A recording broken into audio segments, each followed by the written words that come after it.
Mijn feestelijk vertoon zetten van de moorde inwoners van Westergeest en de Triemen mij de scheppen in de groen voor de bouw van het nieuwe multifunctionele centrum.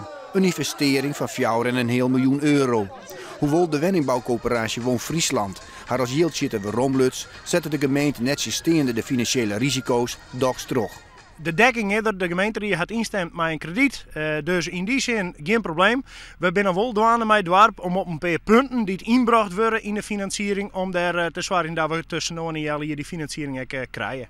Zo zal bij Gelieks nog 3 ton op tafel komen matten, terug de verkeer van het dorpshuis. Want dat zal ook verhuizen naar het nieuwe centrum. Met pijn in het van het bestuur. De kosten worden steeds groter en ja, dat kun je wel zien, er zit een prachtig rieten dak op, maar het kost nogal een vermogen om dat goed bij te houden.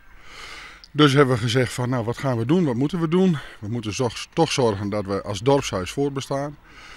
Dat deze de mogelijkheid voor de school, die moest ook vervangen worden om daar een combinatie mee te maken. Toen hebben we dat met beide handen aangegrepen en gezegd van nou, dan moeten we daar toch maar gebruik van maken of insteken. Maar wel met pijn in het begrepen. Oh, ja, heel duidelijk. Kijk, waar vind je nou een gebouw met een dergelijke uitstraling en met zo'n entourage eromheen? Doch maakt het correcte combinatie van het dorpshuis, met de legerskwallen en de bennenopvang het multifunctionele centrum geschikt om de krimp op het platteland te keren. Waarop dat kan het de oplossing wezen om het basisonderwijs voor de Lietse dorpen in Kolmerlaan te behouden.